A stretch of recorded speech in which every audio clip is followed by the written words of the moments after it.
Boa tarde a todos e bem-vindos ao nosso webinar sobre a legislação laboral. Este evento tem como objetivo dar a conhecer as alterações mais importantes que entrarão em vigor muito em breve, e isso implica mudanças nas empresas e também para os trabalhadores. Eu também queria vos informar desde já que a doutora Ana Rita Nascimento ofereceu-se para disponibilizar esta apresentação em PDF após o evento, o que agradecemos desde já, e esta vai ser enviada a todos os participantes por e-mail. Mas no final também há uma sessão de perguntas e respostas, e até podem ir desde já colocar as suas questões no chat e depois no final serão respondidas. Também após a conclusão do webinar ficarão de certeza algumas dúvidas, e nesse sentido nós também facultaremos o contacto da doutora Ana Rita e podem enviar os seus pedidos de esclarecimento diretamente para ela. Não me quero alongar mais e vou passar então a palavra à doutora Ana Rita para iniciar o evento. Um bom evento para todos. Obrigada. Boa tarde a todos. Antes de mais, queria agradecer esta oportunidade à Câmara de Comércio Luso-Britânica, na pessoa da Helena Fernandes, que aqui está hoje, por podermos tomar mais esta iniciativa em conjunto com a Pinto Ribeiro Advogados para, enfim, todos beneficiarmos desta partilha de informação e de conhecimento, e espero que seja uma apresentação muito útil para todos os que estão desse lado, aos quais agradeço também a presença. Como a Helena disse, vai ser disponibilizada esta apresentação, e isso foi dito logo no início, não à espera que vocês se vão embora de todo, mas porque muitas vezes existe uma preocupação em tomar notas, ou hoje em dia já se tira até fotografias das apresentações, e aquilo que a mim me parece mais importante é que possamos partilhar esta informação sem haver essa preocupação de estar a registar tudo aquilo que é dito, e portanto nesse sentido optámos por fazer logo esta menção no início. Espero que depois possam aproveitar. Qualquer questão, como a Helena disse, também estamos disponíveis para ajudar a esclarecer. Queria dizer-vos que esta apresentação vai tocar vários temas da legislação laboral, são muitas as questões que estão aqui em causa. Não pensei numa fase inicial se deveria agrupar as questões de algum modo. Sei que noutras formações que estão a ser dadas há essa preocupação de agrupar as questões, e eu achei que faria mais sentido fazer uma apresentação das diversas questões, digamos, percorrendo o código, porque, enfim, essa tipificação das questões poderia suscitar também outras questões, e portanto, como tal, achamos que seria mais proveitoso para todos desta forma. Como a Helena disse, qualquer questão, estou disponível hoje ou depois de hoje, através do meu contacto, para vos ajudar a esclarecer. Passaria então aqui à apresentação. Penso que todos estão a ver a apresentação, correto, Helena? Sim, está a ver. Pronto. Estas alterações surgem na sequência de um longo processo. Enfim, todos nós fomos acompanhando de algum modo as notícias, com alguns avanços e recuos. Finalmente, no dia 10 de fevereiro de 2023, foi aprovada a chamada Agenda do Trabalho Digno, que está refletida atualmente no Decreto da Assembleia da República número 36/15, e que tem imensas alterações à legislação laboral, não só ao Código do Trabalho, mas também a outros diplomas relacionados com a legislação laboral. Algumas pessoas têm questionado, e portanto está aqui evidenciado, o diploma ainda não entrou em vigor, nem foi ainda publicado em Diário da República. A única novidade que existe relativamente ao que está aqui nesta apresentação é que ontem o diploma foi promulgado pelo Presidente da República, e portanto temos mais um passo neste processo para que estas alterações entrem em vigor. A partir do momento em que seja publicado em Diário da República, aquilo que deve acontecer a curto prazo, aquilo que está estabelecido, pelo menos para a grande maioria das alterações, é que entre em vigor no primeiro dia do mês seguinte ao da sua publicação. Portanto, sendo publicada ainda este mês de março, entrará em vigor no dia 1 de abril, sendo publicada em abril, vai entrar em vigor apenas no dia 1 de maio deste ano. A primeira alteração sobre a qual vos queria falar está relacionada com os trabalhadores independentes com dependência económica. Nós tínhamos já um artigo 10º no Código de Trabalho que vinha prever que a estes trabalhadores independentes com dependência económica seriam aplicáveis as regras referentes a direitos de personalidade, igualdade e não discriminação, e segurança e saúde no trabalho.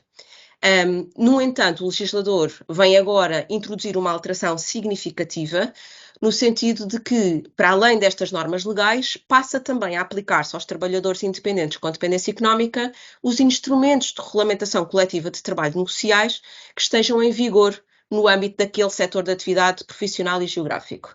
Ou seja, se nós vamos ter empresas às quais são aplicadas estes instrumentos de regulamentação coletiva de trabalho negociais, às quais vão ser aplicados, vão ter que aplicar esses instrumentos de regulamentação coletiva aos trabalhadores independentes com dependência económica com os quais se relacionem. Veio definir-se também, e bem, esse critério de dependência económica, fazendo aqui a ponte com o Código dos Regimes Contributivos, vai-se estabelecer que o trabalhador independente com dependência económica é aquele que no mesmo ano civil preste mais de 50% do valor total da atividade à mesma entidade. Veio também prever-se que nestas situações o trabalhador independente possa substituir-se, fazer substituir-se, aliás, em determinadas situações, temporariamente, seja por nascimento, adoção ou assistência a filho ou neto, situação de amamentação e lactação, interrupção voluntária ou risco clínico durante a gravidez, tudo tal como está estabelecido para os trabalhadores dependentes no Código do Trabalho. Importante ainda referir que são previstos e salvaguardados outros direitos que não estavam estabelecidos para estes trabalhadores independentes com dependência económica, nomeadamente a sua representação por associação sindical, a possibilidade de negociação de instrumentos de regulamentação coletiva através de associações sindicais também para estes trabalhadores, e por fim a extensão administrativa do regime de uma convenção coletiva ou de uma decisão arbitral.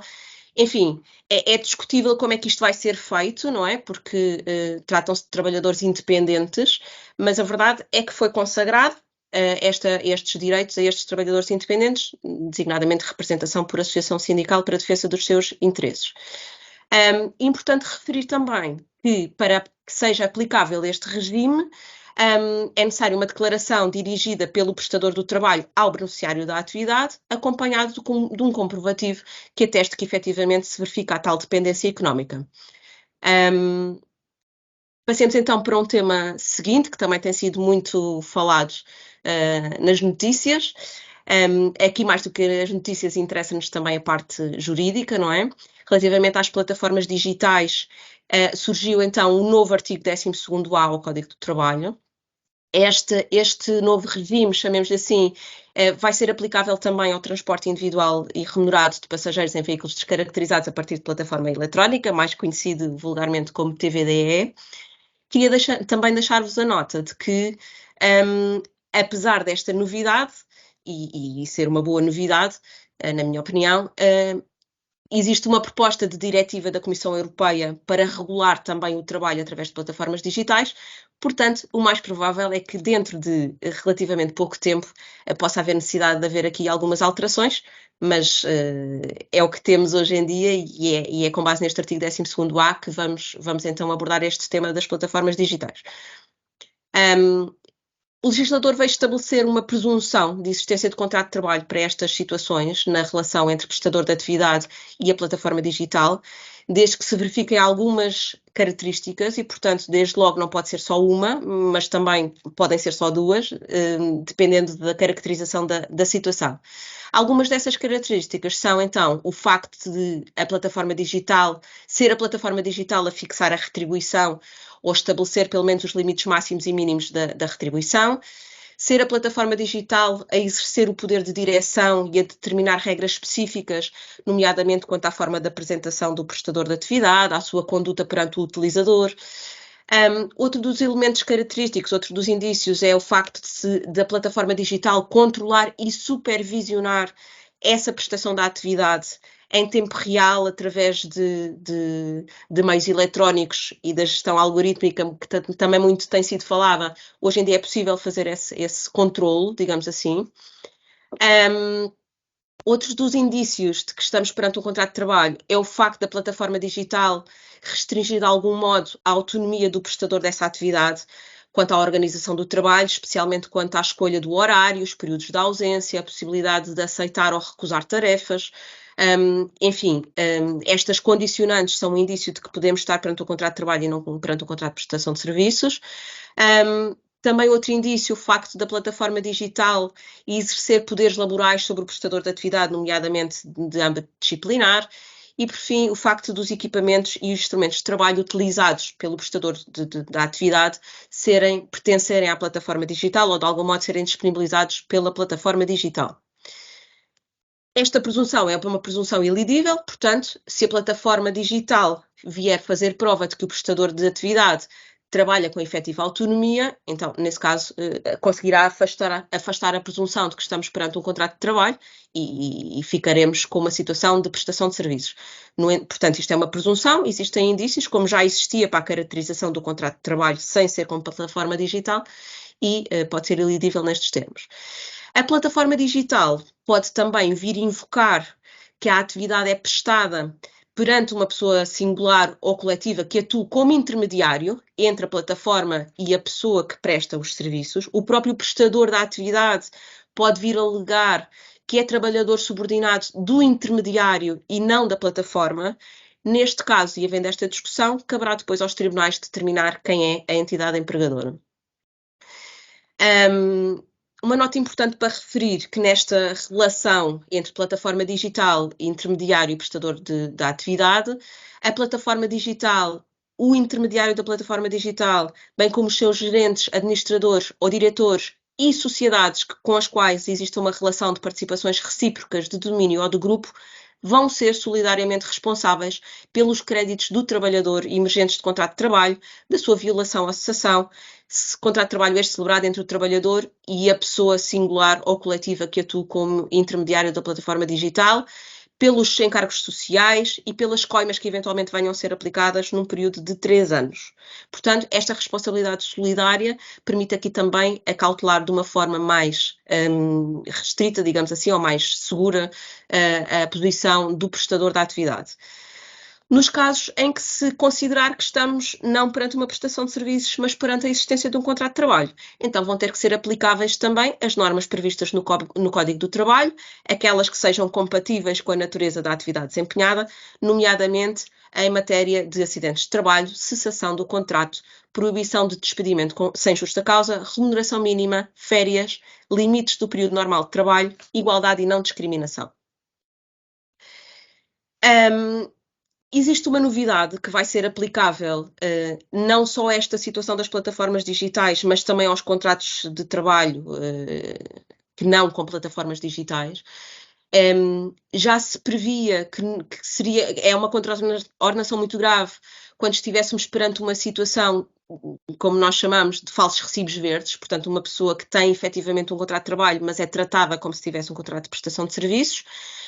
A novidade é que, em caso de reincidência nessas situações, vão poder ser aplicadas sanções acessórias, uma delas a privação do direito a apoio, subsídio ou benefício outorgado por entidade ou serviço público, seja de natureza fiscal ou contributiva, ou mesmo de fundos europeus, por período até 2 anos. E outra das sanções será a privação do direito de participar em arrematações ou concursos públicos, também por um período até 2 anos. Estas são sanções acessórias relativamente àquilo que existia, que surge como novidade relativamente às plataformas digitais, mas também relativamente a outros contratos de trabalho, outras situações de falsos recibos verdes. Relativamente à proteção na parentalidade, e enfim, é um reforço que o legislador tentou aqui fazer na conciliação entre a vida profissional e a vida pessoal e familiar, foram alargados os direitos na licença por adoção e na dispensa no âmbito dos processos de adoção e de acolhimento familiar. Os processos de acolhimento familiar, por exemplo, não estavam contemplados e passam a estar contemplados. E relativamente à licença parental exclusiva da mãe, e pus aqui esta menção, não é que haja uma grande novidade e alteração, mas apenas para perceberem que houve uma alteração dos conceitos, digamos assim, porque 6 semanas são 42 dias, mas o legislador, por uma questão até de uniformidade, e já vamos ver a seguir melhor esta situação, mas por uma questão de uniformidade, passou a contemplar estes períodos de licenças por dias e não por semanas, portanto a licença parental exclusiva da mãe passa de 6 semanas para 42 dias. Em termos de redação, na prática acaba por ser o mesmo. Já relativamente ao pai, se calhar não é exatamente o mesmo, e vamos ver.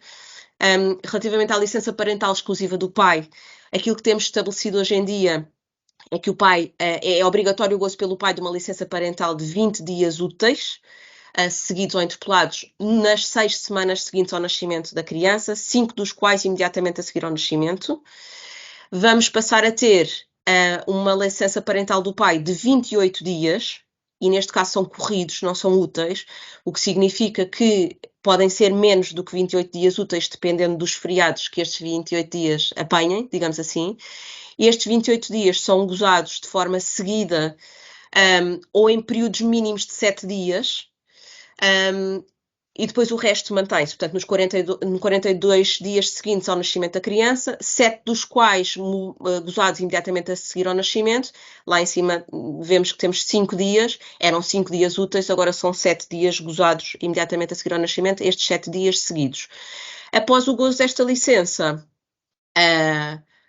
a alteração também não é significativa, é apenas em termos de redação. O pai tinha direito a um gozo de mais 5 dias úteis, desde que gozados em paralelo com a licença da mãe, e esses 5 dias úteis passam a 7 dias de licença. Reforço que a única coisa que pode acontecer, ao contrário daquilo que se calhar se esperava, é uma redução da licença, porque já não são dias úteis, mas dias corridos. De resto, acaba por não haver significativas alterações. Uma novidade também é que, após o gozo dos primeiros 120 dias da licença, vai ser possível cumular em cada dia os restantes dias da licença com trabalho a tempo parcial.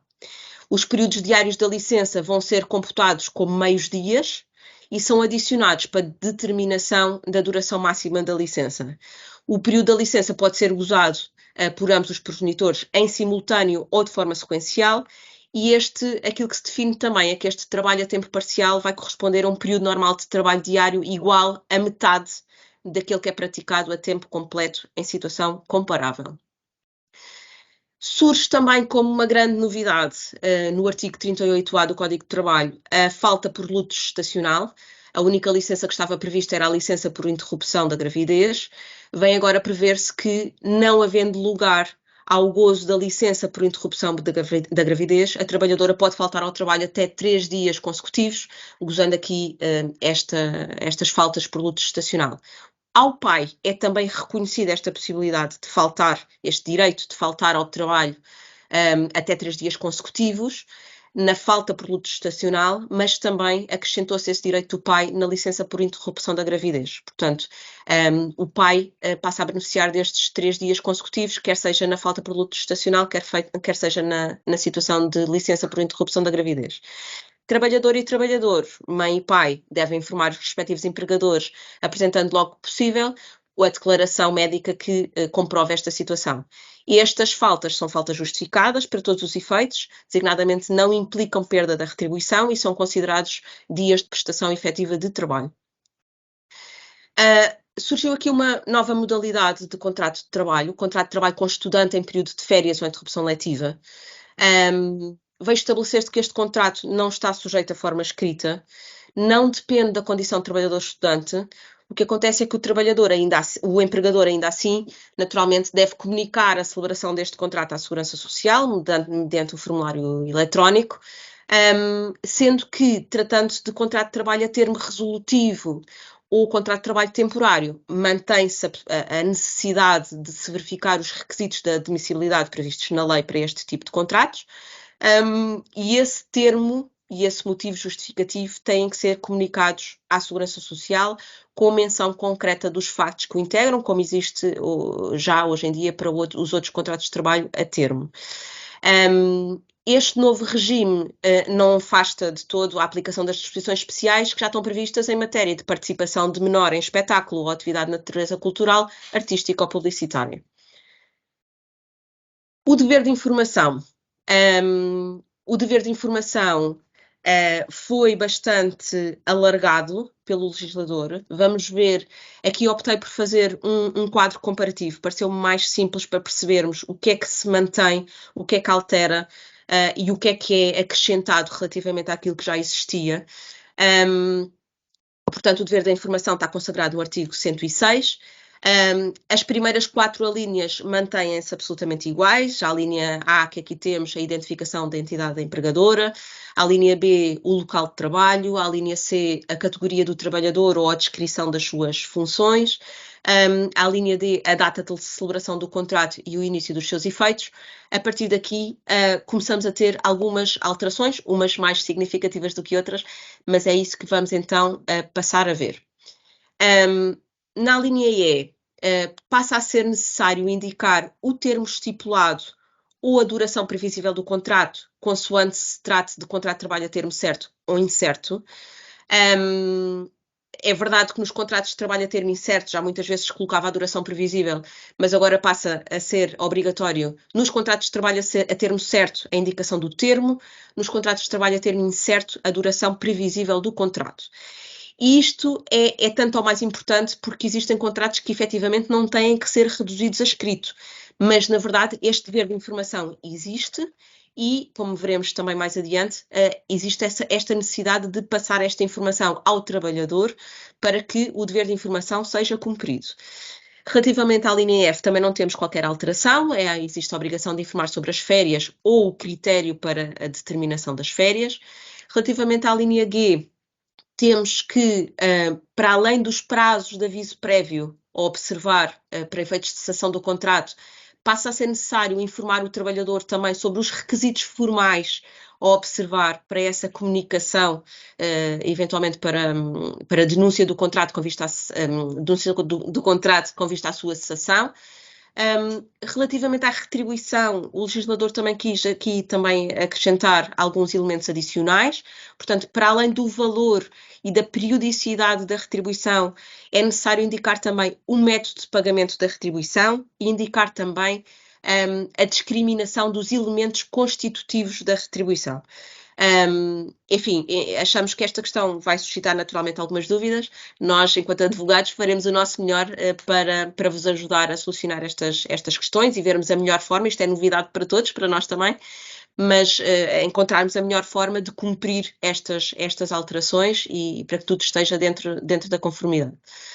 Relativamente à linha I, já havia o dever de informar sobre o período normal de trabalho diário e semanal, especificando os casos em que é definido em termos médios. Surge como novidade a necessidade de informar sobre o regime aplicável em caso de trabalho suplementar e de organização por turnos.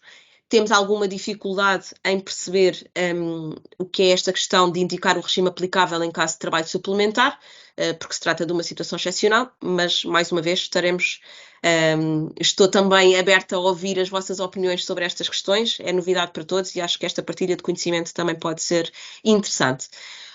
Seguro de acidentes de trabalho e entidade asseguradora continua a ser uma obrigação.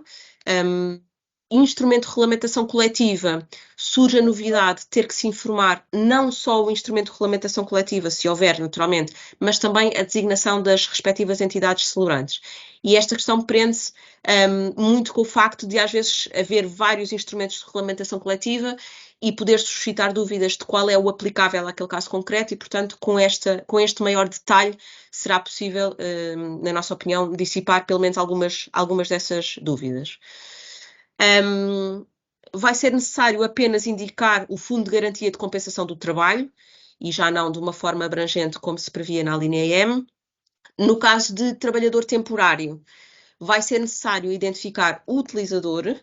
Relativamente ao período experimental, vai ser necessário, se aplicável, informar o trabalhador sobre a duração e as condições desse período experimental e chamo a vossa atenção que esta é mesmo uma alteração significativa, vai ser preciso ter muita atenção e já veremos a seguir, quando falar sobre o período experimental, porque é que é tão importante informar o trabalhador desta situação do período experimental.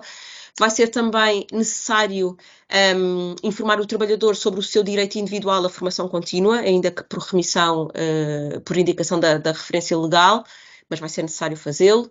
No caso de trabalho intermitente, surgem também deveres adicionais de informação, nomeadamente quanto à informação sobre o número anual de horas de trabalho ou o número anual de dias de trabalho a tempo completo. a duração da prestação de trabalho, seja de modo consecutivo ou interpolado, bem como o início e o termo de cada um desses períodos, e a antecedência com que o empregador deve informar o trabalhador do início dessa atividade. Recordo, estamos a falar de trabalho intermitente, portanto, estes são tudo aspectos muito importantes para o trabalhador, e também sobre a compensação retributiva.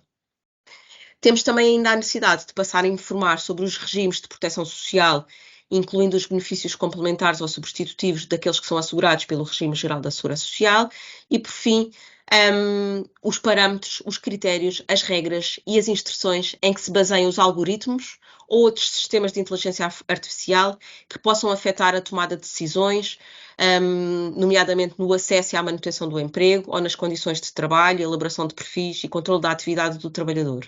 Estes são mecanismos que são cada vez mais utilizados e foi uma preocupação do legislador que, efetivamente, a informação do trabalhador relativamente a estes aspectos fosse um aspecto a considerar, por forma, nomeadamente, a assegurar que o direito, a igualdade, o princípio da igualdade é respeitado, mesmo quando estamos a utilizar aqui estes algoritmos e sistemas de inteligência artificial, ainda novidade, para alguns nem tanto, para outros completa novidade de como é que funcionam, como é que se processam e, portanto, de forma a respeitar aqui este princípio da igualdade, foi importante para o legislador criar aqui esta salvaguarda de informação do trabalhador quanto a esta matéria.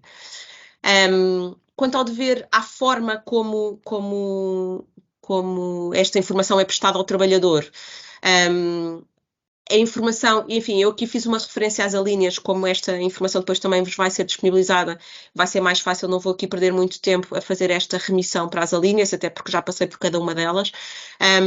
Das alíneas F a I, a O, P e a R podem ser substituídas por referência à lei ou por instrumento de regulamentação coletiva, portanto não é preciso detalhar, basta dizer no contrato ou na informação que for prestada, se não houver contrato, aqui aplica-se esta regra do código ou aplica-se esta regra da convenção coletiva.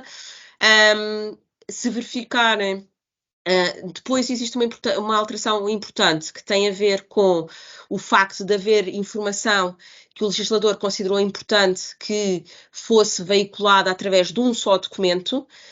Temos aqui as alíneas A, E, H, I, O e Q. Estas informações, independentemente de haver ou não contrato e de haver um ou vários documentos através dos quais é veiculada esta informação ao trabalhador, esta informação tem toda ela que constar de um único documento. É verdade que na prática nós sabemos que acaba depois por poder constar de um contrato de trabalho, mas não constando de um contrato de trabalho, tem que constar de um único documento o conjunto desta informação. Depois os restantes elementos podem ir noutros documentos, enfim. Esta informação deve sempre ser prestada em suporte de papel ou em formato eletrónico, até porque isso é uma garantia para as partes e já vamos ver melhor adiante. Existe uma alteração significativa no que diz respeito aos momentos em que estas informações têm que ser prestadas ao trabalhador.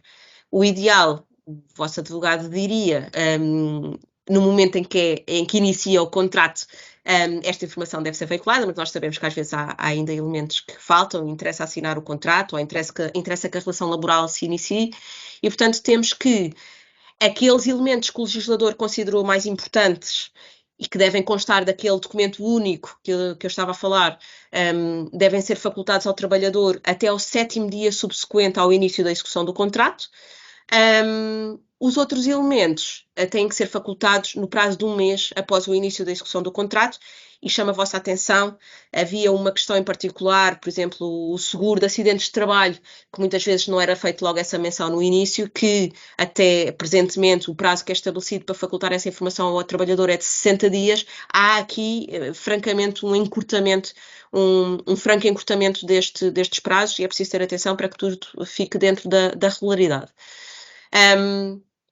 É feita menção expressa, penso que todos os empregadores já teriam esse cuidado, mas é feita menção expressa de que o empregador deve conservar prova da transmissão ou da recepção destas informações, e ainda uma menção expressa de que estas informações devem ser prestadas sempre que solicitadas por entidades públicas, nomeadamente pela ACT. quando haja uma necessidade de atualização desta informação. E, mais uma vez, o legislador teve este cuidado de que não haja um hiato temporal muito grande entre a atualização e o fornecimento dessa informação ao trabalhador. Atualmente, aquilo que está previsto é que essa atualização da informação deve ser dada ao trabalhador por escrito e nos 30 dias subsequentes. Passa a ser, mantém-se a necessidade de fazer essa atualização por escrito, mas o legislador, enfim, de uma forma um bocadinho utópica, na minha opinião, mas, enfim, deixo essas considerações depois para o nosso debate, no máximo até à data em que a mesma começa a produzir efeitos. Isto é tudo muito bonito na teoria, na prática, enfim, vamos ver como é que isto se desenrola, mas é esta alteração que temos. Já não temos 30 dias para comunicar a atualização de informação, temos que comunicá-la até à data em que essa alteração começa a produzir efeitos. Relativamente ao trabalhador cuidador, aquele cuidador informal não principal, e assim definido estatuto nos termos da legislação específica e relativa a esses cuidadores, vai-se estabelecer efetivamente alguns direitos que assumem aqui uma natureza expressiva para estes trabalhadores cuidadores. Vamos ver cada um deles. E depois, no final, como já sabem, temos hipótese de discutir aqui algumas questões, tirar dúvidas, aquilo que for importante para vós e para mim também. Foi estabelecida uma licença para estes trabalhadores cuidadores, uma licença anual de 5 dias úteis consecutivos. Imagino que estão a pensar que é pouco, se forem trabalhadores, imagino que estejam a pensar que é muito, se forem empregadores, mas acima de tudo aquilo que é importante é tentar conciliar aqui os dois lados, empregador e trabalhador, e acima de tudo estas necessidades que vão surgindo, já existiam, sempre existiram, mas que vão sendo cada vez mais faladas e que vai sendo cada vez mais uma preocupação da nossa sociedade e do legislador também.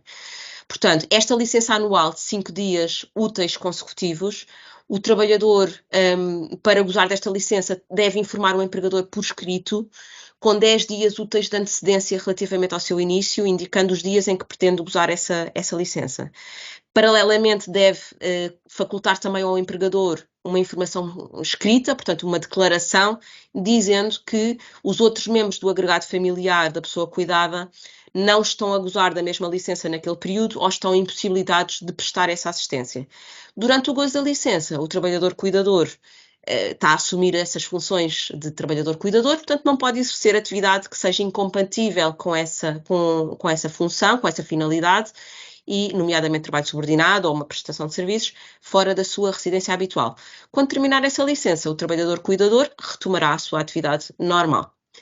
Esta licença não determina a perda de quaisquer direitos, a não ser quanto à retribuição, e é considerada prestação efetiva de trabalho.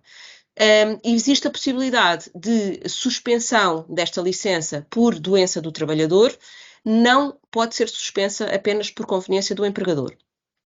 Paralelamente com esta licença, e no que diz respeito à falta para a assistência a membro do agregado familiar, e é um regime que já está previsto no artigo 252 do Código de Trabalho, a alteração que se veio contemplar foi que esta falta para assistência a membro do agregado familiar é aplicável também ao trabalhador cuidador. E, portanto, o trabalhador cuidador tem também o direito a faltar ao trabalho até 15 dias por ano para prestar assistência à pessoa que precise ser cuidada em caso de doença ou acidente. Já sabemos que estas faltas são umas faltas que são consideradas justificadas, mas não dão direito ao pagamento da retribuição. Outra prerrogativa, outro direito que o trabalhador cuidador passa a ter é a possibilidade de trabalho a tempo parcial, durante um período máximo de 4 anos, de modo consecutivo ou interpolado, o trabalhador cuidador vai ter direito a trabalhar a tempo parcial. Salvo acordo em contrário, o período normal de trabalho a tempo parcial vai corresponder a metade daquele que é praticado a tempo completo e, conforme pedido do trabalhador cuidador, é prestado diariamente de manhã ou de tarde ou em 3 dias por semana. Também, durante este período de tempo em que o trabalhador cuidador esteja a prestar o seu trabalho a tempo parcial, não pode exercer outra atividade que seja incompatível com a finalidade de trabalhador cuidador fora da sua residência habitual. Este trabalho a tempo parcial cessa no final do período que for definido, portanto, não, como vimos, não tem que gozar logo os 4 anos de seguida, pode ir gozando períodos interpolados e, portanto, pode iniciar, cessar, cessando, volta à prestação da sua atividade em termos normais e depois daí a algum tempo pode gozar mais algum período, mantendo-se naturalmente as condições de que trabalhador cuidador e dessa necessidade de prestar assistência à pessoa cuidada. Uma menção expressa que é feita, o legislador já sabe como é que as coisas às vezes funcionam e, portanto, uma menção expressa que é feita a que o trabalhador cuidador que opte por este trabalho em regime de tempo parcial não pode depois ser penalizado em matéria de avaliação e de progressão na carreira. Outra situação que foi prevista pelo legislador para este trabalhador cuidador é a possibilidade de desempenhar as suas funções em regime de horário flexível. Este é um regime que já está previsto por outras situações, designadamente para trabalhadores com filhos menores de 12 anos ou, independentemente da idade, com filhos com deficiência ou doença crónica. É um regime que já está previsto. O que o legislador vai fazer foi alargar este regime também às situações de trabalhador cuidador. E, mais uma vez, este regime de horário flexível pode ser usado de forma seguida ou interpolada consoante as necessidades. E também nesta situação o trabalhador não pode ser penalizado em matéria de avaliação e de progressão na carreira. Para que se apliquem estes regimes, digamos, de trabalho a tempo parcial e de horário flexível, existem procedimentos, naturalmente. O trabalhador tem que solicitar ao empregador por escrito com uma antecedência de 30 dias relativamente ao início da prestação de funções nessa nova modalidade, chamemos-lhe assim. Deve apresentar um comprovativo do reconhecimento desse estatuto de cuidador informal no principal, deve indicar o prazo durante o qual pretende gozar desses direitos, e depois, no caso específico do regime de trabalho a tempo parcial, deve apresentar também uma declaração da qual resulte que não esgotou o período máximo dos tais 4 anos para gozo dessa situação, declaração de que os outros membros do agregado familiar não estão a gozar da mesma prerrogativa durante aquele período de tempo ou estão impossibilitados de prestar esta assistência, e ainda a tal modalidade, se nas manhãs, nas tardes ou nos 3 dias, a modalidade pretendida de organização do trabalho a tempo parcial.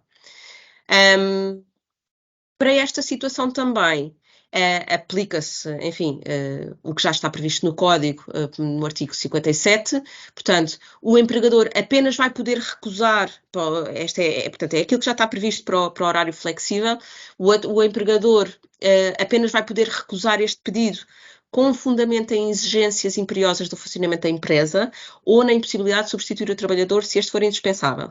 Sendo que, como já saberão, para outras situações de horário flexível, em caso de recusa, o processo é enviado para a CIT e depois segue todos os trâmites normais do horário flexível quando é enviado para a CIT, sendo que a decisão da CIT, enfim, é vinculativa e caso o empregador depois não concorde, então terá que recorrer às instâncias judiciais, aos nossos tribunais, para decidir pela aplicação de uma situação diferente. O legislador teve também aqui o cuidado de proteger o trabalhador cuidador em caso de despedimento e, portanto, veio estabelecer que sempre que esteja em causa o despedimento de trabalhador cuidador é necessário o parecer prévio da CIT e sempre que esteja em causa o despedimento de facto imputável a trabalhador e que seja um trabalhador cuidador, vai presumir-se que seja feito sem justa causa. Naturalmente, depois é possível elidir esta presunção nos termos que já estão previstos na lei, mas existe uma presunção de que este despedimento é um despedimento feito sem justa causa. Outras salvaguardas que o legislador veio consagrar: o trabalhador cuidador não é obrigado a prestar trabalho suplementar enquanto se verificar essa situação de trabalhador cuidador em necessidade de assistência, e veio também prever que, caso o trabalhador cuidador seja titular de direitos de parentalidade relativamente à pessoa cuidada, não vai poder acumular os direitos de parentalidade e os direitos de trabalhador cuidador, vai ter que optar por uma das duas situações. Relativamente ao período experimental, de que eu falei lá atrás, que é uma alteração tão importante e que às vezes, enfim, acabamos por não dar a devida atenção, enfim, qual é o prazo, vamos ver qual é a linha que se aplica, olha esta, e não pensamos muito nisto. Se calhar está na altura, enfim, nós advogados sempre pensámos, eu pelo menos sempre pensei e tentamos fazer esse alerta, mas é importante que agora pensemos todos de uma forma um bocadinho mais cuidada, porque de facto o impacto para a entidade empregadora vai ser, na nossa opinião, diferente. E quando eu lá atrás vos dizia que era necessário dar a indicação no prazo de 7 dias após o início da execução do contrato, de qual é o período experimental e quais são as condições desse período experimental, tem a ver com o facto de que, caso não seja feita qualquer menção no contrato, vai considerar-se que existe uma exclusão do período experimental. E, portanto, ao contrário do cenário que temos hoje em dia, que é se nada for dito, aplica-se a regra geral, e portanto a regra geral são os 90 dias de período experimental para a generalidade dos trabalhadores. Atenção, porque agora, se nada for dito, a consequência é que se presume que as partes acordaram na exclusão do período experimental. Relativamente ao período experimental, temos também aqui duas situações de redução ou exclusão. No caso de trabalhador que esteja à procura do primeiro emprego ou desempregado de longa duração, vai contemplar-se que o período experimental de 180 dias, que já estava previsto e não se altera, pode ser reduzido ou excluído consoante a duração de anterior contrato de trabalho a termo, celebrado com o empregador diferente, tenha sido igual ou superior a 90 dias. É importante, naturalmente, que aqui haja esse conhecimento, porque estamos a falar de empregadores diferentes, mas estabelece-se efetivamente esta possibilidade, e também a possibilidade de redução do período experimental, quando esteja em causa a duração, quando a duração do estágio profissional com avaliação positiva para a mesma atividade, mas empregador diferente, tenha sido igual ou superior a 90 dias nos últimos 12 meses. Mais uma vez, enfim, considero que pode aqui ser difícil verificar esta situação, vamos precisar da informação do trabalhador, estamos a falar de entidades empregadoras diferentes, no caso em concreto estamos a falar de um estágio que teve avaliação positiva por outra entidade, mas é uma solução que passou a estar contemplada na nossa lei e que vamos passar a ter em consideração também quando tivermos a contratar, quando tivermos a elaborar contratos. Aspectos mais formais, em termos, o período experimental, tendo durado mais de 120 dias, o prazo de pré-aviso em caso de denúncia passa a ser de 30 dias em vez de 15, portanto é aqui alargado, é preciso também ter em consideração isso. A necessidade de comunicação à CIT, para além das situações em que esteja em causa a trabalhadora grávida, puérpera ou latente, ou um trabalhador no gozo de licença parental, passa a ser também necessária esta comunicação à CIT nas situações em que esteja em causa um trabalhador cuidador. E a comunicação à ACT, vamos variando a entidade consoante os interesses também que estejam aqui em causa, a comunicação à ACT sempre que esteja em causa a denúncia de um contrato de trabalho durante o período experimental, quando o trabalhador tenha sido contratado como trabalhador à procura de primeiro emprego ou desempregado de longa duração. Nestes casos, o empregador tem que comunicar sempre à ACT, nos 15 dias posteriores à denúncia, esta cessação do contrato, mediante um formulário eletrónico para o efeito. Depois é também expressamente consagrada, eu acho que esta solução, enfim, já existia, mas expressamente consagrado, que é ilícita a denúncia do contrato durante o período experimental que constitua abuso de direito, a apreciar nos termos gerais e a ser naturalmente declarada pelos tribunais judiciários. Achei importante também fazer aqui esta ressalva, foi criada uma nova alínea, a linha K do número 1 do artigo 129, e estamos aqui já a falar no âmbito das garantias do trabalhador. Ficou expressamente consagrado que é proibido ao empregador obstar que o trabalhador exerça outra atividade profissional, salvo com base em fundamentos objetivos, designadamente segurança e saúde ou sigilo profissional, ou a tratá-lo desfavoravelmente por causa desse exercício. Ou seja, o trabalhador vai poder ter 2 trabalhos sem que isso possa, de algum modo, prejudicá-lo, também, naturalmente, sem que isso ponha em causa o seu dever de lealdade e sem que ponha em causa quaisquer impedimentos ou incompatibilidades decorrentes de legislação especial. Relativamente aos contratos de trabalho a termo, é importante, já referi lá atrás, mas refiro agora novamente, nunca é demais, passa a ser necessário indicar não só o termo estipulado e um motivo justificativo, mas também, no caso dos contratos de trabalho a termo incerto, a sua duração previsível. Como disse, muitos dos advogados já faziam essa menção nos contratos quando lhes era pedido um contrato, mas de todo modo fica aqui a nota porque é importante ter isto em consideração. Relativamente à sucessão de contratos de trabalho a termo, o legislador vai cada vez mais restringindo aqui a possibilidade disto ocorrer sem que esteja decorrido 1/3 da duração que o contrato teve, incluindo renovações. Isto é uma matéria que eu penso que todos temos mais ou menos presente. Aquilo que se vem estabelecer, como é que o legislador agora veio alargar, veio dizer que eu não posso contratar novamente, não só para o mesmo posto de trabalho, mas também para a mesma atividade profissional. Já sabemos que às vezes tentamos dar aqui a volta e dar outra roupagem. O legislador veio, enfim, restringir aqui as possibilidades, portanto não pode ser nem para o mesmo posto de trabalho, nem para a mesma atividade profissional, seja através de contrato de trabalho, ou seja através de contrato de prestação de serviços. Relativamente à proteção do trabalhador cuidador e também aqui no que diz respeito à comunicação da não renovação de contratos de trabalho a termo, a comunicação à CIT passa a ser necessária não só nas situações de trabalhadora grávida, puérpera ou latente ou de trabalhador em gozo de licença parental. Atenção, nos casos de trabalhador cuidador, a não renovação de contrato de trabalho a termo também passa a ser necessária comunicar à CIT. E agora, para quem trabalha mais com números, mas com estas regras todas é importante, naturalmente, a compensação por caducidade.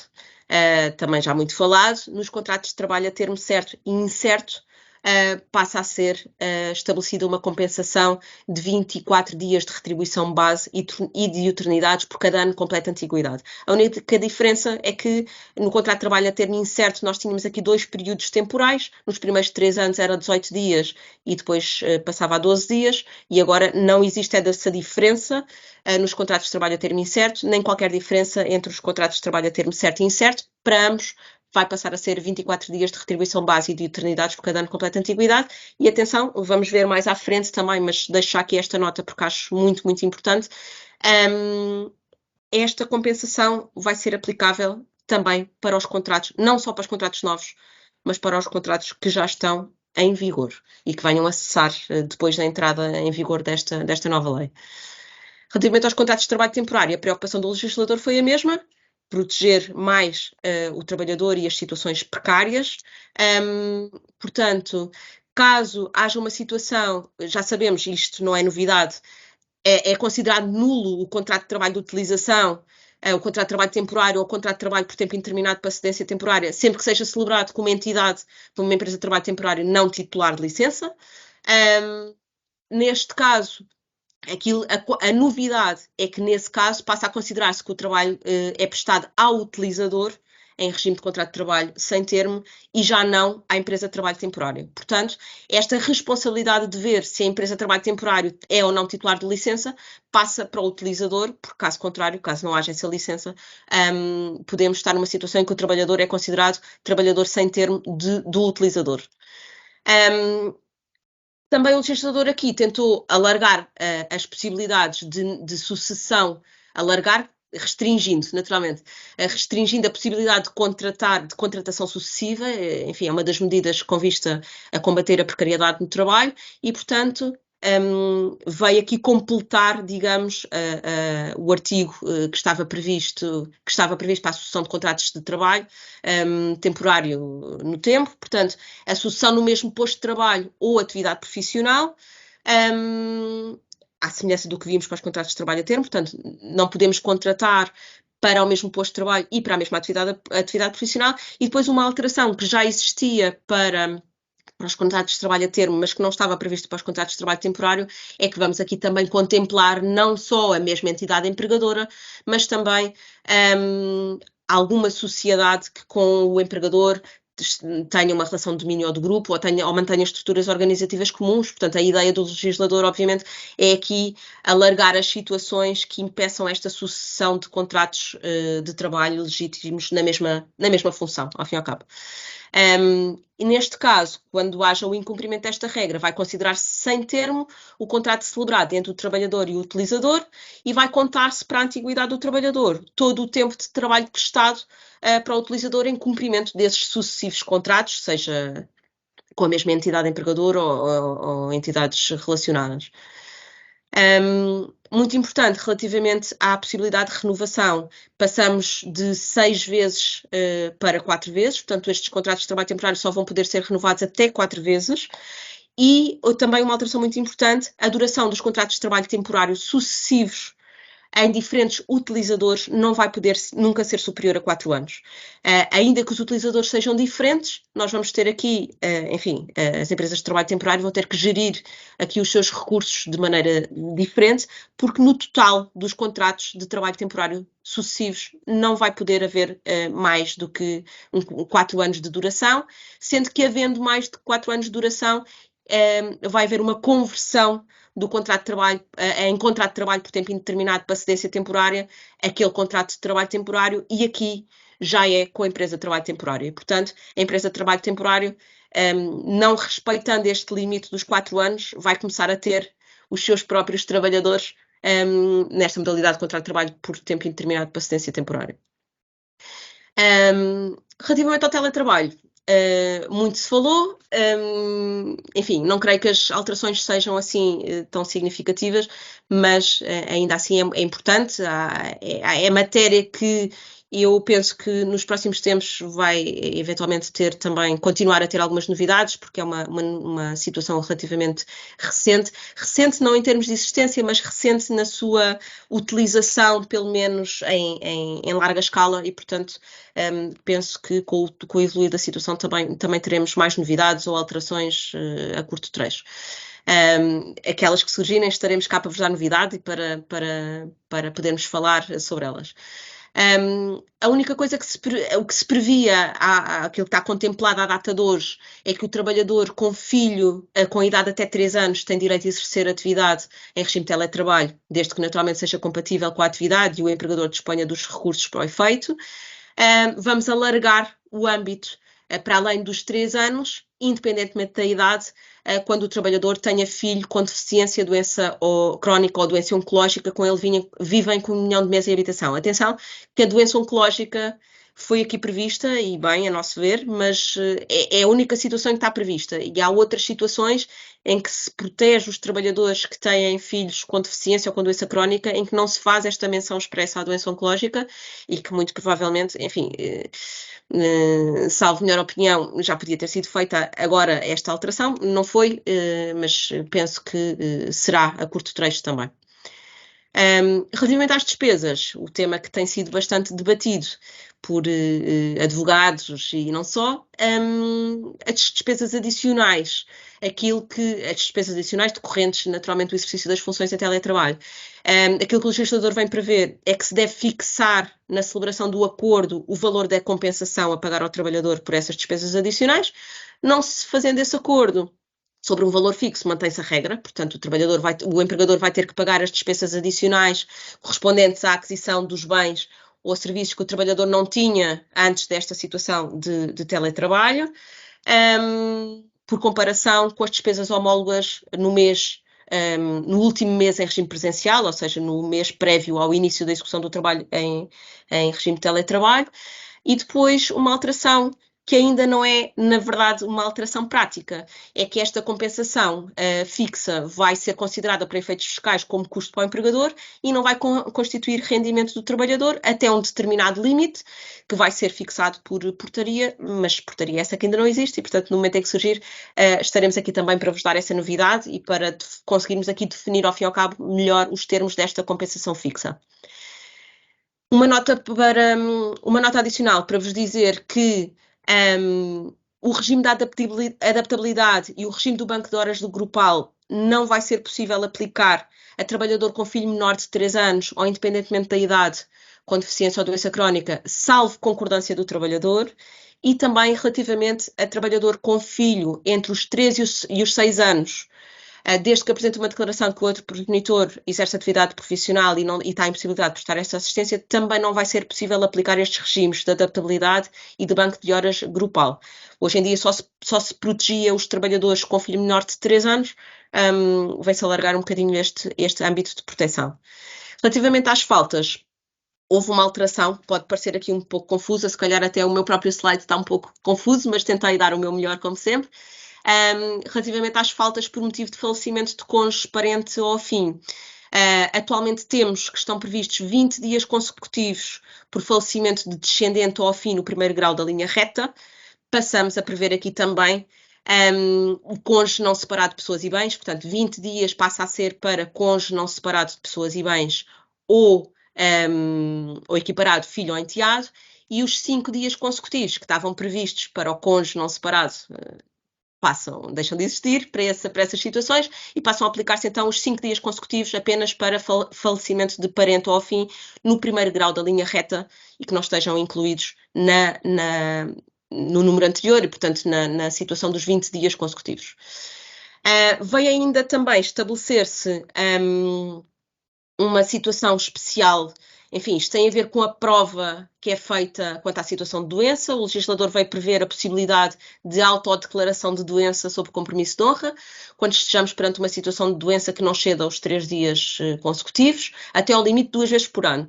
O que na prática vai significar que os trabalhadores 2 vezes por ano, enfim, desde que não estejam doentes mais do que 3 dias, vão poder, seguidos, vão poder dizer eu estou doente, assumo sob compromisso de honra que é verdade e, portanto, tenho direito aqui a estes 3 dias.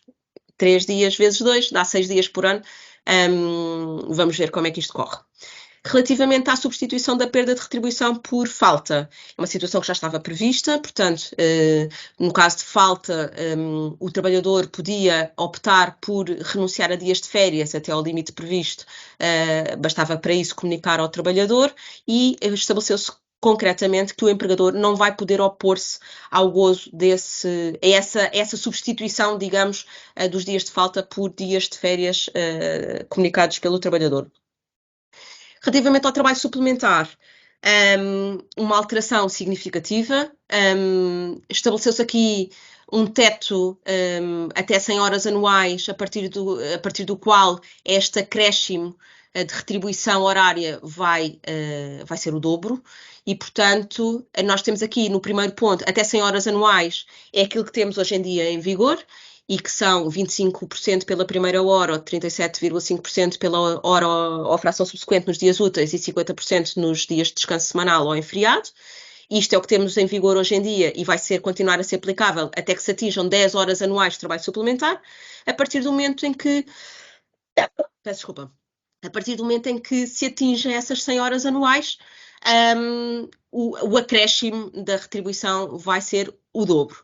Portanto, pela primeira hora ou fração 50%, pela hora ou fração subsequentes 75%, isto nos dias úteis, em dias de descanso semanal ou em feriado, passa a ter um acréscimo de 100% por cada hora ou fração. Peço desculpa só um bocadinho.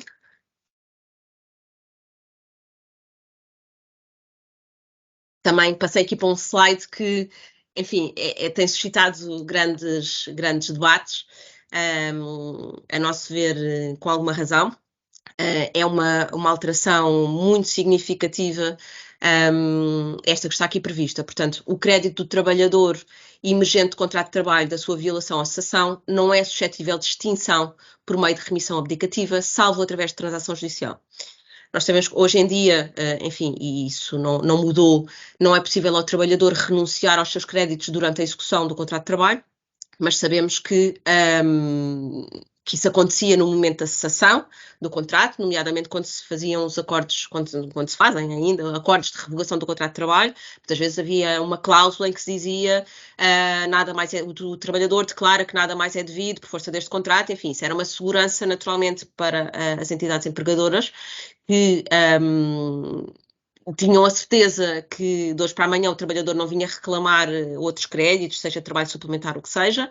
Isso vai deixar de ser possível, ou mesmo que o escrevam, não vai ter qualquer validade, a menos que surja no âmbito de uma transação judicial, e portanto eu diria que vamos, nós advogados, mas contamos também com os vossos contributos, vamos ter que arranjar aqui soluções que de algum modo protejam as entidades empregadoras, de que muitas vezes nesses momentos de revogação de contratos de trabalho até acabam por pagar um valor acima daquele que está previsto na lei para determinadas situações e têm, quer dizer, não querem durante um ano ficar a pensar, bem, será que é agora que o trabalhador vem reclamar mais créditos? Porque a prescrição dos créditos laborais também só ocorre um ano após a cessação do contrato e, portanto, basicamente, durante um ano o empregador vai ficar nesta contingência de não saber o que é que o trabalhador vai fazer. E aquilo que nós podemos fazer, e como disse, enfim, criar aqui mecanismos que possam acautelar essa situação, mas não sei, muito sinceramente, com esta alteração, se é possível de acautelar a 100%, a menos que se difira totalmente o pagamento da compensação, ou pelo menos uma grande parte da compensação, para após um ano, e creio que isso vai, enfim, daqui de algum modo dificultar estes acordos, mas é uma questão que está em cima da mesa, é uma questão que tem suscitado, inclusivamente, a sua constitucionalidade, porque pode naturalmente estar aqui em causa um direito constitucionalmente consagrado, que é o direito à liberdade de iniciativa económica, e portanto vamos ver como é que isto evolui. Em caso de despedimento coletivo, temos também, já sabíamos, um aumento da compensação. Passamos de 12 dias de retribuição base para 14 dias, mas aqui, e ao contrário do que vos disse relativamente aos contratos de trabalho a termo, esta nova compensação, quer dizer, não é totalmente diferente, também se vai aplicar aos contratos que estão em vigor à data, mas este período, esta nova compensação só vai ser aplicável ao período de duração da relação contratual, desde o início de vigência desta nova lei até à data da cessação do contrato por esta via. Portanto, tudo bem, nós advogados também já estamos habituados, temos aqui já vários momentos temporais, desde lá atrás, vários momentos temporais com prazos, dias diferentes de cálculo da compensação, é só acrescentarmos uma linha no nosso Excel e passamos aqui a ter um novo período de contabilização, e passa então de 12 dias para 14 dias. Uma menção especial também parece importante para os trabalhadores a quem seja atribuído o estatuto de vítima de violência doméstica. Atenção, que vai deixar de ser, ficam dispensados do cumprimento do aviso prévio nos casos de denúncia do contrato, independentemente de justa causa. Portanto, nós temos hoje em dia aqueles prazos de 30 ou 60 dias, constante a antiguidade, seja 2 anos ou superior a 2 anos. Estes trabalhadores vítimas de violência doméstica vão estar dispensados do cumprimento desse aviso prévio. Naturalmente, o empregador tem que ter conhecimento dessa situação. E com isso também, mesmo que não cumpra o prazo de aviso prévio, não vão ter que pagar qualquer indenização ao empregador.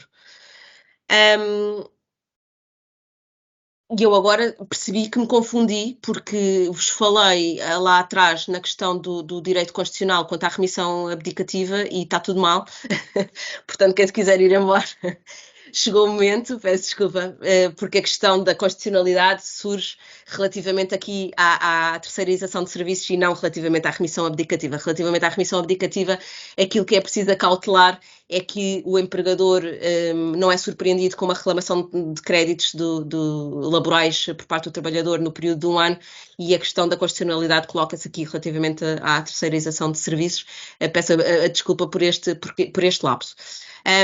Temos aqui então, relativamente à terceirização de serviço, ou outsourcing, como, enfim, vulgarmente se chama, temos um novo artigo, temos aliás dois, mas começamos por um, o artigo 338A, que nos diz que não é permitido recorrer a outsourcing para satisfação de necessidades que foram asseguradas por trabalhador cujo contrato tenha cessado nos 12 meses anteriores, seja por despedimento coletivo, seja por despedimento por extinção de posto de trabalho. E, portanto, o que é que acontece? Se nós fizemos um despedimento coletivo ou um despedimento por extinção de posto de trabalho à data de hoje, sabemos que vamos ter que esperar 12 meses para contratar em regime de outsourcing alguém que nos preste aqueles mesmos serviços.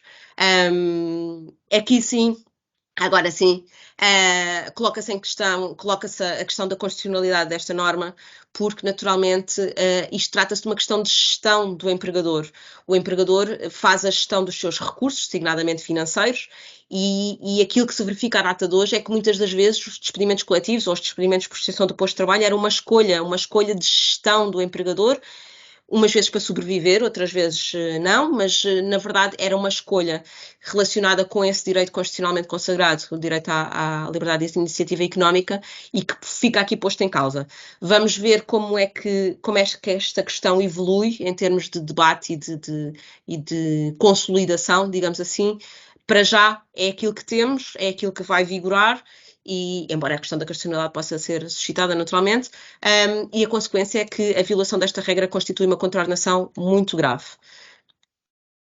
Temos também, como eu disse, são 2 artigos relacionados com o outsourcing. O primeiro, aquele que vimos, o outro é este artigo 498-A, e que vem estabelecer que no caso da aquisição de serviços externos a uma determinada entidade para o desempenho de atividades correspondentes ao objeto social da entidade adquirente, o IRCT, portanto, o Instrumento de Regulamentação Coletiva de Trabalho, que vincula o beneficiário da atividade, vai passar a ser aplicável ao prestador do serviço, quando lhe seja mais favorável. Portanto, eu, empresa prestadora de serviços, vou prestar o meu serviço à entidade A. Se à entidade A for aplicável um determinado IRCT que é mais favorável, então esse IRCT também me vai ser aplicável a mim, prestador de serviço, pessoa singular, ou a mim, prestador de serviço, pessoa coletiva, e, consequentemente, aos meus trabalhadores que estão lá a prestar esta atividade. Portanto, é preciso ter atenção, porque isto, de facto, representa uma alteração significativa e é importante ter em conta. Uma nota para dizer que isto também só se vai aplicar após 60 dias de prestação de atividade em benefício da empresa adquirente. Antes destes 60 dias, as cautelas são só relativamente, ou seja, são relativamente à retribuição mínima ou à praticada para trabalho igual, consoante o que for mais favorável. Portanto, temos aqui só o aspecto remuneratório, e só após os 60 dias é que então passamos a consagrar as outras situações, sendo que no contrato de prestação de serviços deve ficar desde logo determinado qual é a entidade responsável por assegurar o cumprimento destas obrigações previstas no IRCT. E, portanto, é um dado que tem que ser dado, passa a expressão, é um dado que tem que ser facultado e tem que ser discutido e que tem que ser negociado logo no início da relação de prestação de serviços para que tudo fique em conformidade. E agora, eu ia aqui, já devem estar todos cansados de me ouvir, ia sugerir, Helena, que fizéssemos aqui uma pausa, enfim, alguém deve querer ir beber um copo de água ou pelo menos mexer-se um bocadinho. Helena, pode ser? Claro, claro que sim, acho que sim. Acho que vamos fazer então uma pausa de uns minutinhos e já voltamos. 5 minutinhos, se calhar íamos estabelecer aqui, são 15h36, 15h41, mais coisa, menos coisa, Mais retomaríamos coisa. os trabalhos para, para também todos respirarem um pouco. Conto convosco daqui a 5 minutos, não se vão embora, porque ainda há mais coisas interessantes, espero eu, para falar, mas faríamos aqui esta pequena pausa, então. Muito Sim. obrigada. Até já então a Até todos. já, obrigada.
Helena, Vamos retomar então?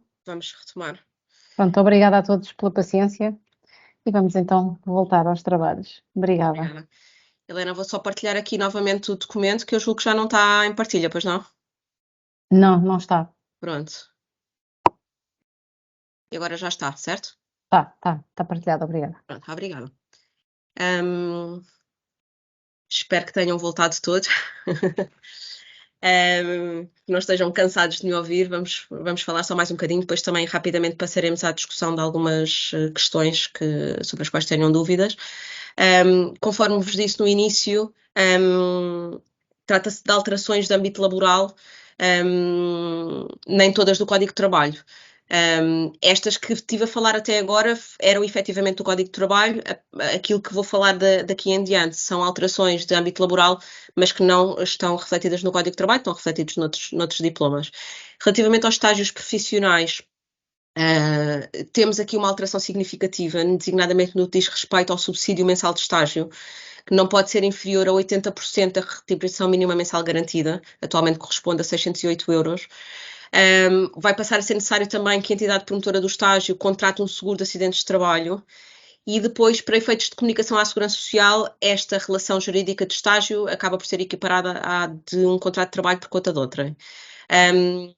Fazendo aqui a ponte, naturalmente, lá atrás eu tinha falado, não sei se recordam, que relativamente ao período experimental, poderia haver uma possibilidade de redução do período experimental também em função da duração de um estágio profissional com avaliação positiva. Portanto, fazendo aqui a ponte entre os dois temas. Relativamente à Lei número 5 de 2009, de 14 de setembro, que vem regulamentar algumas questões do Código de Trabalho, queria deixar-vos esta nota, será importante para, se não é para todos, será importante pelo menos para alguns, que relativamente ao período de elaboração, ao período de funcionamento, que a lei estabelece, a regra é das 7 às 20 horas, estabeleceu-se aqui a possibilidade de autorizar períodos de elaboração superior ou de elaboração contínua, mas essas autorizações passam a ter uma validade máxima de 5 anos. E este aspecto, enfim, achei que era importante referir porque tem um impacto naturalmente na projeção do negócio, na projeção da atividade, naquilo com que podemos contar. A questão dos prazos é sempre muito importante ter em conta. Peço desculpa. Depois, relativamente ao Código dos Regimes Contributivos, já existe a obrigação de comunicação da admissão dos trabalhadores à Segurança Social, existem prazos que estão estabelecidos, 24 horas antes da produção de efeitos do contrato de trabalho ou nas 24 horas seguintes, em alguns casos excepcionais. Aquilo que se veio estabelecer, aquilo que é novidade, é uma presunção ilidível de que, quando não é comunicada essa admissão do trabalhador, então a presunção é de que o trabalhador iniciou a prestação do trabalho no primeiro dia do 12º mês anterior à verificação desse incumprimento. E por isso chamo a vossa atenção, é uma presunção, ainda que ilidível, é uma presunção em que vai muito lá atrás, portanto, primeiro dia do 12º mês anterior, e com base nesta presunção, a Segurança Social pode comunicá-la à ACT para efeitos da aplicação da respectiva contraordenação. Ainda relativamente a esta falta de comunicação da admissão dos trabalhadores, prevê-se as mesmas sanções que já falei lá atrás relativamente a não reconhecer, a tratar como prestações de serviços situações que não são de prestações de serviços, mas de efetivo contrato de trabalho.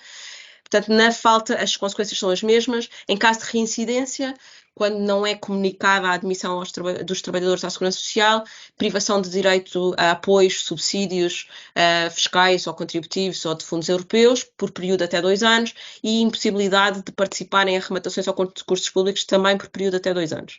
Relativamente aos trabalhadores estrangeiros, uma nota final para vos dizer que sempre que é comunicada a admissão de um trabalhador estrangeiro à Segurança Social,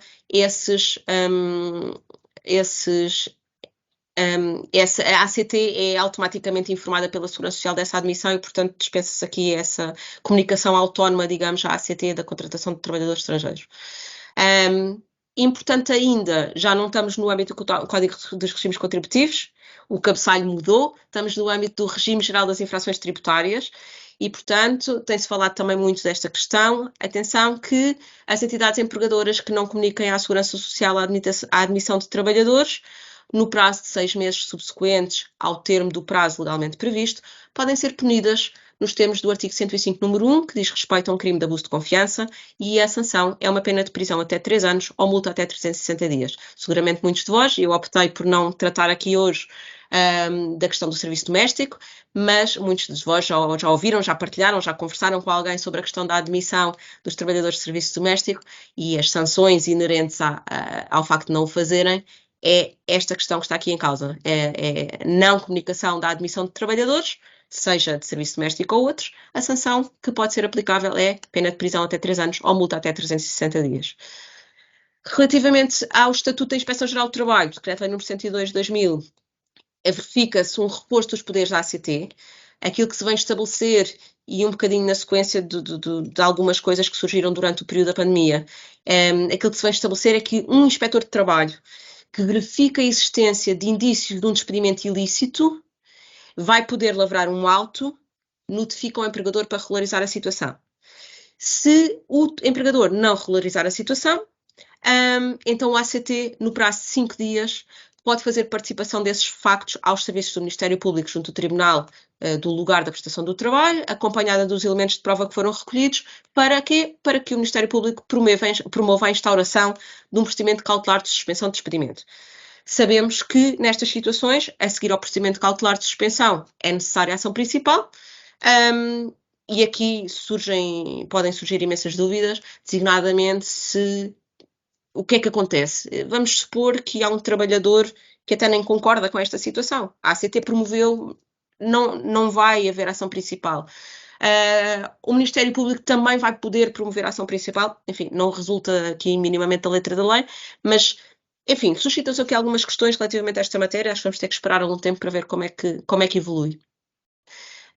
Depois é importante ter em conta que vai haver uma interconexão de dados entre diversas entidades, entre a ACT, a Segurança Social, a Autoridade Tributária, Instituto de Registro Notariado, Fundo de Garantia de Compensação de Trabalho.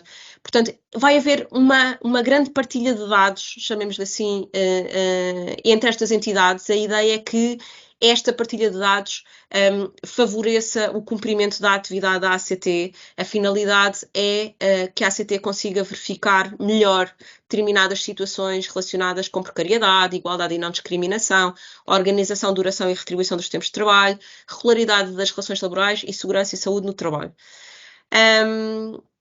Depois, estabelece aqui, é importante porque, enfim, há sempre alguém que recorre a estes fundos europeus e é importante ter em conta que se vai estabelecer que quando alguém queira aceder a um fundo europeu de valor superior a 25 mil euros, a candidatura está sujeita à verificação específica da observância da legislação laboral.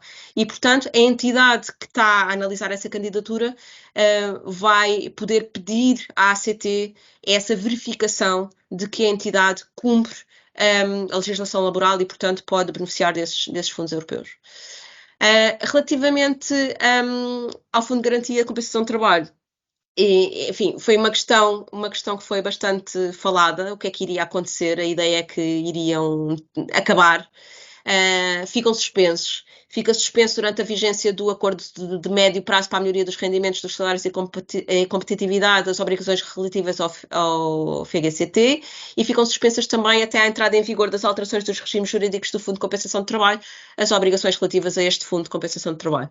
Portanto, eles não acabaram, eles estão suspensos.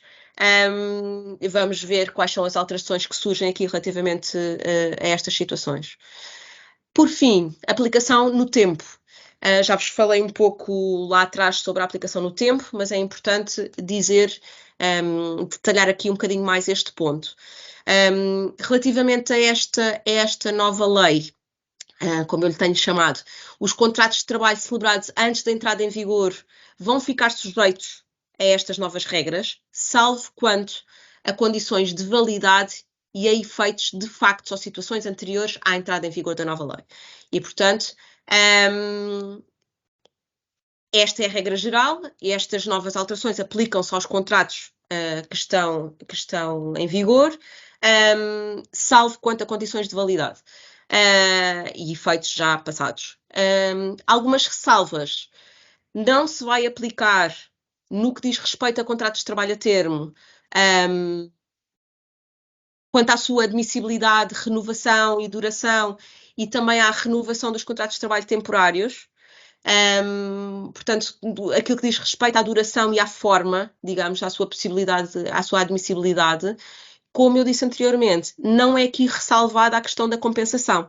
E, portanto, não sendo ressalvada, só podemos concluir que a compensação já vai ser aplicável por força da regra geral de que as novas regras vão ser aplicadas aos contratos de trabalho em vigor. As disposições de instrumentos de regulamentação coletiva de trabalho que sejam contrárias, atualmente contrárias a normas imperativas do Código de Trabalho, devem ser alteradas no prazo de 12 meses, sob pena de se tornarem nulas, embora relativamente aqui ao período, ao trabalho suplementar, tenha sido estabelecido um período transitório até 1 de janeiro de 2024 para alteração destas regras que estejam no IRCT, portanto, regras do IRCT relativas a trabalho suplementar que não estejam de acordo com as novas normas, tem aqui um período transitório de alteração até 1 de janeiro de 2024. Atenção, porque é diferente da regra que está estabelecida lá em cima. E pronto, chegou ao fim a minha apresentação. Resta agradecer-vos a vossa paciência, a vossa presença, e a partir de agora estou então disponível para responder às vossas questões e para, enfim, de algum modo também podermos aqui partilhar alguns temas que possam ser mais discutíveis, digamos. Ana Rita tem aqui algumas perguntas no chat. Já não estou a partilhar, certo? Não, já não está a partilhar. Obrigada. Vamos então, relativamente aqui às questões, vou começar aqui por esta questão relacionada com os dias por falecimento, os dias de faltas por falecimento. É aqui perguntado se esses dias são dias consecutivos ou dias úteis. E por acaso tenho aqui a ajuda de alguém, porque já respondeu e muito bem, afinal não é preciso a minha resposta.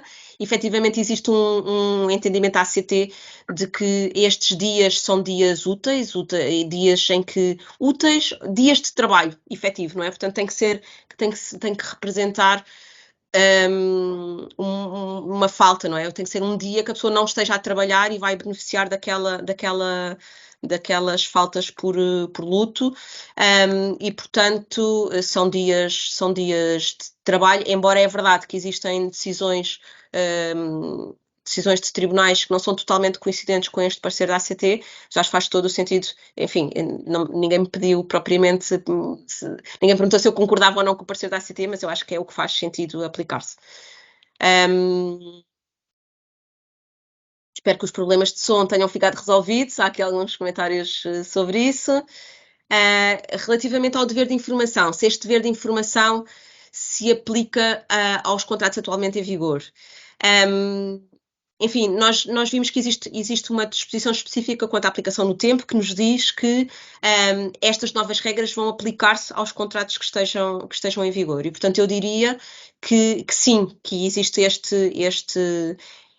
da mesma forma que eu, no decurso do contrato, tenho que comunicar a atualização de informação, também, enfim, tratar-se aqui de uma atualização da informação ou de uma informação mais completa em função agora das novas exigências legais. Não está nada referido expressamente quanto a esta questão da retroatividade, mas eu diria que aplicando-se estas novas regras aos contratos em vigor, então também vai ser necessário prestar esta informação adicional ao trabalhador. Já sabemos, pode não ser necessariamente através de um aditamento ao contrato. Teremos que ver, caso a caso, quais é que são as informações que estão em falta, mas desde que seja por escrito ou por via eletrónica, será possível fazer essa atualização. Relativamente à gravação, a Helena já respondeu e bem, vai ser disponibilizado este PDF. Relativamente aqui às empregadas domésticas, enfim, também referi que que não foi um tema que eu abordei. Há algumas alterações relativamente. O que se tentou fazer, o regime jurídico do serviço doméstico é um regime jurídico bastante mais antigo. Havia algumas questões que não estavam salvaguardadas, portanto, ou seja, hoje em dia temos regras no Código do Trabalho que não são absolutamente coincidentes com aquelas que estavam no regime jurídico do serviço doméstico. Por exemplo, o subsídio de Natal, no regime jurídico do serviço doméstico, previa-se que o trabalhador apenas tinha direito a 50% da retribuição, e no Código do Trabalho nós sabemos que é um mês de retribuição. Esse artigo, por exemplo, do regime jurídico do serviço doméstico vai ser revogada. No que diz respeito aqui à declaração à Segurança Social, eu diria que se estamos aqui a falar numa situação de uma pessoa que trabalha para um empregado de serviço doméstico que trabalha para várias entidades, só posso pressupor que é contrato de trabalho a tempo parcial em cada uma delas, mas efetivamente, sendo um contrato de trabalho, cada uma delas terá que comunicar os moldes em que se relaciona com aquela pessoa, com aquele trabalhador, e, portanto, todas elas terão que fazer essa comunicação à Segurança Social, cada uma delas nos seus termos, naturalmente. Aqui, relativamente, para efeitos de cumprimento do dever de informação, nos contratos em que não é obrigatória a redução a escrito, como se evidencia ou comprova que a informação respeitante ao termo resolutivo, duração e concretização foi prestada. Para mim, não restam dúvidas de que ela tem que ser, esta comunicação não é feita no contrato de trabalho, não é? Não é aquele documento que lá em cima diz contrato de trabalho tem uma série de cláusulas, mas ela tem que ser feita por escrito. E, portanto, pode ser num documento avulso, pode ser num e-mail, pode ser, mas ela vai ter que ser comunicada por escrito ao trabalhador. Portanto, aqui é só a diferença entre nós termos um documento ao qual chamamos contrato de trabalho, que normalmente tem muitas cláusulas e depois os clientes chateiam-se connosco porque é que o advogado faz uma coisa sempre tão complicada e porque é que não pode fazer uma coisa mais simples e portanto, preparem-se. É assim, basicamente, os contratos, o legislador vai dar razão aos advogados. Os vossos contratos de trabalho cheios de páginas são precisos, pronto. Seja num documento que se chama contrato de trabalho ou seja noutro documento. É verdade que nós, muitas vezes, criávamos documentos em que colocávamos essa informação à cautela, agora deixou de ser à cautela, agora passa a ser obrigatório, portanto, seja no contrato de trabalho, seja noutro documento, vai ser preciso dar essa informação por escrito ao trabalhador. Período de experiência para trabalhadores à procura de primeiro emprego ou desempregados de longa duração. Experiência de 30 dias num contrato de trabalho a 6 meses, 150 dias, sim. Temos que ver, sim, o que é que, portanto, vou só voltar aqui atrás ao slide, se conseguir. Mas não estou a partilhar com... Peço desculpa, estas novas tecnologias ainda não me são totalmente familiares. Mas sim, aquilo que ele é reduzido ou excluído, não é? E, portanto, nós vamos ter aqui uma possibilidade, vamos ter que fazer essas contas, não é? Ver qual é que foi o período de experiência e reduzir ao novo período experimental. Dê-me só aqui um segundo. Eu já volto a esta questão e depois, se for preciso, também respondo. Queria só confirmar uma situação aqui relativamente a esta questão, se não conseguir fazer, só porque há aqui outras questões que vou ver. Se já volto a esta questão ou se não for possível voltar, responderei depois após a nossa sessão.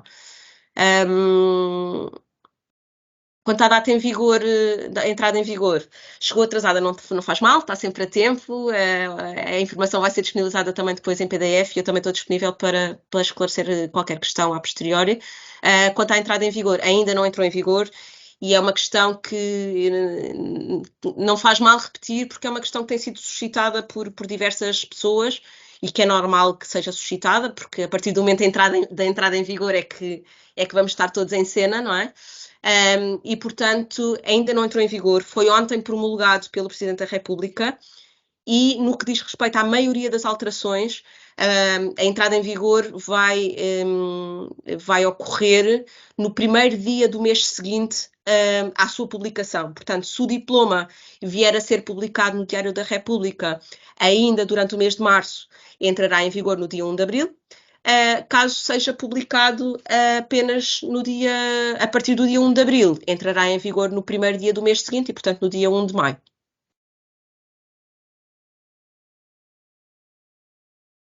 Relativamente à suspensão, esta questão da comunicação da admissão dos novos trabalhadores é uma questão que eu se calhar deixaria para responder depois, porque também gostaria aqui de confirmar um elemento que não tenho agora presente e peço desculpa ao Sr. João Silva, ao Dr. João Silva, mas deixaria para responder. Eles vão ficar suspensos, portanto, em tudo aquilo que diz respeito, e, portanto, eu diria também quanto à questão da admissão.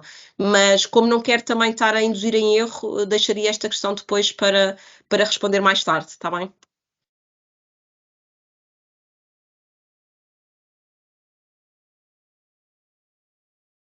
Sim, no que diz respeito, respondendo aqui à questão que foi colocada pela Cristina Esteves, relativamente aos contratos sem termo, não é necessária a sua redução a escrito. No que diz respeito aos contratos a termo, certo ou incerto, é por regra necessária a sua redução a escrito, mas existem exceções. Por exemplo, os contratos de muito curta duração não é necessário reduzir a escrito, e aquela nova modalidade de que hoje falei, dos contratos de trabalho com estudantes ou em períodos de férias escolares ou de interrupção letiva, também não é necessário reduzir a escrito. Mas, por exemplo, no caso destes últimos, não é isso que invalida, que o empregador vai ter à mesma que comunicar quer o termo, quer o fundamento para o termo, vai ter que comunicá-lo à Segurança Social e também ao trabalhador. Não há contrato de trabalho escrito, mas existe essa obrigatoriedade de facultar essa informação por escrito ao trabalhador. Portanto, quanto mais não seja num e-mail, vai ser preciso comunicar ao trabalhador esse requisito, digamos assim.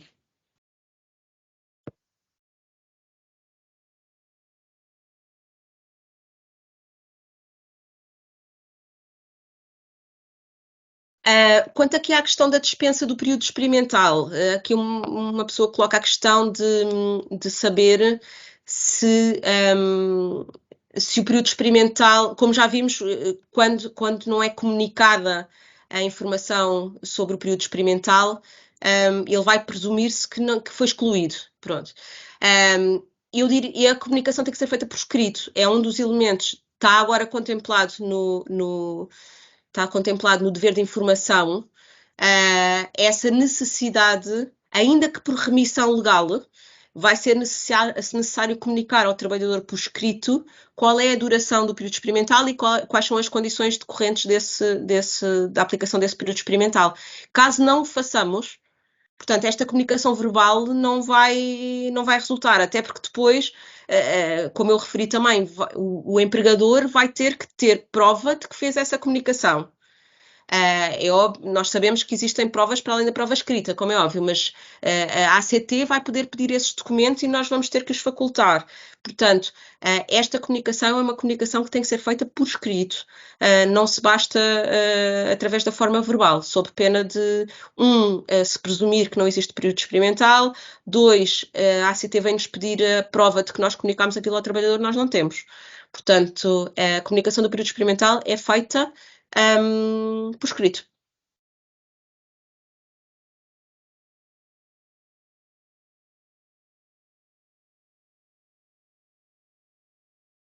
Quanto aqui à questão dos estágios, peço desculpa por esse silêncio, estava aqui a ler a questão. Relativamente à comunicação, peço desculpa que entrou aqui outra questão e passou. Comunicação da admissão à Segurança Social não passou para 15 dias de antecedência. É uma questão que não tenho, enfim, não tenho presente que tenha havido essa alteração. Às vezes os clientes colocam-nos questões que nós próprias não temos, não é? E às vezes não existe resposta, que nós andamos à procura, e afinal aquilo não existe, foi só porque ouviram dizer. E eu, neste caso, não queria estar, isto é tudo novo para todos, não é? E portanto não queria estar aqui a dar a certeza absoluta, mas depois confirmarei, não tenho ideia de ter havido esta alteração, mas confirmarei e depois darei também esta resposta. Também eu tenho ideia que se mantêm os prazos de comunicação da admissão à Segurança Social. A comunicação à ACT da denúncia de contrato de trabalho na pendência de período experimental pressupõe fundamentação, é apenas um formalismo. Não está previsto que seja necessária essa fundamentação, é apenas um formalismo, como já estava previsto também a comunicação quando comunicamos a não renovação de contratos a termo e é feita a comunicação à CIT ou outro tipo de situações, é uma mera comunicação. Não. Agora, também é verdade que esta denúncia diz-se que é feita mediante um formulário eletrónico próprio. E esse formulário que eu tenho conhecimento ainda não foi disponibilizado. Eu não sei se consta lá algum outro tipo de informação, temos que esperar para confirmar esta situação, mas eu diria que será apenas uma questão de comunicação e de verificação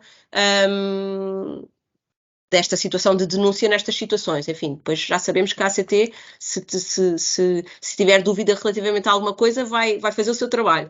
Mas nesta fase eu diria que será apenas comunicação. Não sei se me faltou aqui alguma questão, Helena. Não, acho que está tudo.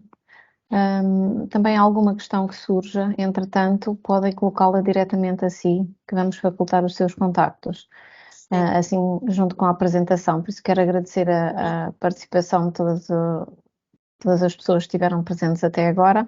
Também agradecer-lhe a si, Ana Rita, pela excelente apresentação e exposição que fez. Acho que restaram poucas dúvidas no final. E também agradecer à Pinto Ribeiro. Estava à espera demais. Vamos aqui lançar, se calhar já se foram todos embora, está na hora do lanche.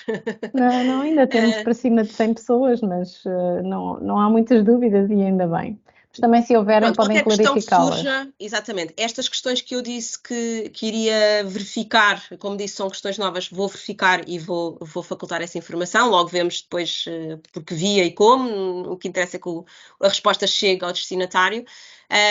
Qualquer outra questão, estou disponível e agradeço mais uma vez à Câmara de Comércio Luso-Britânica por esta iniciativa.